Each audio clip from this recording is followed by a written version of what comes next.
In addition to intentional discrimination, Title VII, the ADA, and the ADEA prohibit neutral practices that inadvertently produce a disproportionate or disparate impact on a protected group. The Supreme Court first accepted this theory in Griggs versus Duke Power Company in 1971, and it was codified in the Civil Rights Act of 1991. Let's take a look at unintentional discrimination.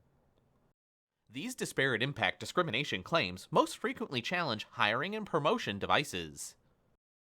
To aid enforcement, the Equal Opportunity Employment Commission requires employers to maintain records of all hiring, promotion, and firing by race, sex, and national origin. Hiring and promotion test scores must also be kept.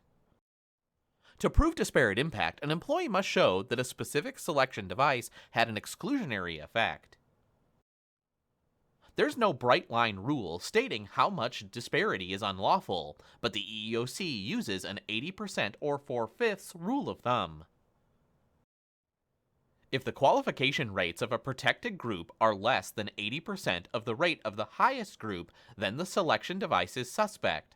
The Supreme Court has disparaged the EEOC's 80% rule and has stated that a case-by-case approach is necessary because statistics come in a variety and their usefulness depends on all surrounding facts and circumstances.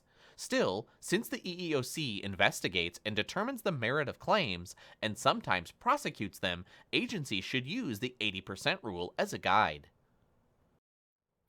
An employer can defend against disparate impact claims by showing that a challenged practice is job-related and a business necessity.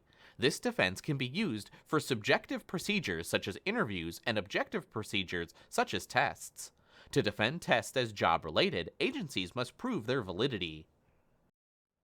The EEOC adopted the Uniform Guidelines on Employee Selection Procedures to assist organizations with this endeavor. If a test is proven to have predictive validity, content validity, or construct validity under these guidelines, then it is job-related and it is justified even if it has a disparate impact.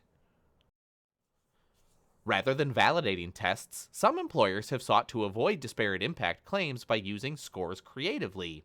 For example, one agency adopted a cutoff score above which test performance was irrelevant.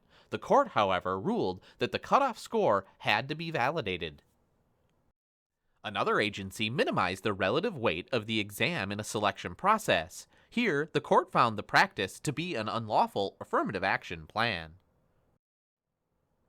Others took the top scores in each racial and gender group, a practice known as race norming, which is now prohibited by the Civil Rights Act of 1991. Still others use banding, meaning they treated applicants within certain ranges as having identical scores. So far, this process has not been found to be unlawful, but certain aspects, such as bandwidth, may need to be validated.